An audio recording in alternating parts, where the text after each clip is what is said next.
श्री स्वामी समर्थ सगळ्यांना. तर आज होता सोमवार आणि मला वर्क फ्रॉम ऑफिस करायचे होते म्हणून जायचे होते ऑफिसला. त्यामुळे पटकन स्वयंपाक करायचा होता म्हणून मी रात्रीच तयारी केली होती. मेथी निवडून ठेवली होती आणि आज मी भाकरीच करणार होते कारण की आहोंचा उपवास होता आणि परीला आणि मला तर भाकरी आवडतातच. मग मी भाकरी केल्या आणि बघा इथे मी ना पोळपाटावरती भाकरी करते. कोण कोण असं करतं? मला तर त्या परातीत करायला नाही जमत आणि पोळपाटावरती खूप पातळ भाकरी होतात.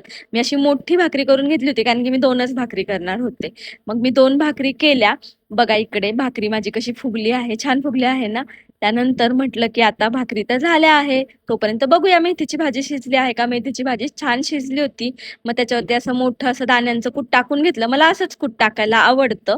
मग म्हटलं की यांना आहोंना गरम पाणी हवं होतं ते करून देऊया. त्यांना गरम पाणी करून दिलं. ते रोज सकाळी गरम पाणी पितात, जे तब्येतीसाठी खूप चांगलं असतं. मग म्हटलं ते पितात तोपर्यंत आपण असं मस्तपैकी किचन कट्टा आवरून घेऊया, स्वच्छ करूया.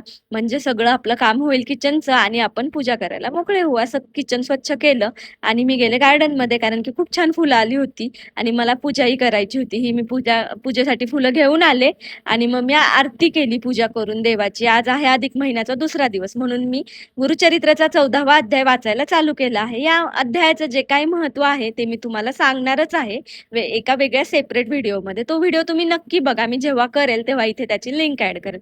त्यानंतर मी ऑफिसला निघाले म्हणून ही रुसली होती कारण ती होती घरी आणि मला जायचे होते ऑफिसला. थोडंसं काम केल्यानंतर लंच झाल्यावर म्हटलं थोडं चालावं आणि चालतानाच हा असा ऑफिसच्या व्ह्यूचं शूट केलं आहे. कसा वाटतो ऑफिसचा व्ह्यू?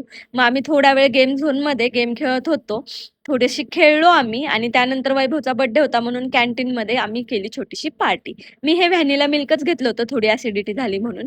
त्यानंतर थोड्या वेळाने वैभवचा केक कट केला. वैभव मला म्हणत होता की मलाही व्हिडिओमध्ये घ्या, तुमच्या ब्लॉगमध्ये घ्या. मग आम्ही ते थोडंसं बोलत होतो. त्यानंतर सृष्टीला आणायचं म्हणून मी केंद्रात गेले. स्वामींना बघितलं की मन खूप प्रसन्न होतं आणि खूप छान वाटतं. खूप प्रसन्न झालं आणि मी सृष्टीला घेऊन आले तर ही बघा किती खुश झाली आहे. हिला खूप आवडतं घरी कोणीतरी आलेलं आणि सृष्टी दीदीवरती तर तिचा विशेष जीव आहे. पटकन तिने सृष्टीला मिठी मारली आणि ह्या दोघी मस्त अशा गप्पा मारत होत्या. तोपर्यंत आहोंनी केला चहा. हे एक आश्चर्यच आहे. मग म्हटलं थोडंसं आपण आता छानपैकी फ्रेश होऊया कारण की देवाला दिवा लावायचा होता. वाचनही करायचं होतं पण आज आहोंचा उपवास असल्यामुळे त्यांना भूक लागली होती. मग म्हटलं की वाचन राहू देत, फक्त दिवा लावूया आणि शुभम करोती वगैरे म्हणून घेऊया आणि पटकन स्वयंपाकाला लागूया. मग पटकन असा दिवा लावून घेतला, पाया पडले आणि स्वयंपाकाची तयारी केली. मग आज डाळ पालक करणार होते म्हणून डाळ आणि पालक शिजायला घातला आणि दुसरीकडे करणार होते की वांग्याची भाजी. उपवास असल्यामुळे 2 भाज्या करायच्या होत्या. तर वांग्याची भाजी मी अशी बनवते जिथे मी कांदा, टोमॅटो आणि वांग घालते आणि थोडंसं असं लसूण आणि कोथिंबीरची पेस्ट देखील घालते. तर मग या भाजीमध्ये ना दाण्यांचं कूट टाकायचं, छान लागते. त्यानंतर आम्ही गेलो होतो बॅडमिंटन खेळायला. बॅडमिंटन खेळायलाही खूप मजा आली कारण की ऑफिसचे सगळे आले होते आणि परी पण खूप छान खेळत होती. मग कंटाळा आला म्हणून घरी जाऊया म्हटलं तर ती दमली होती. बाय.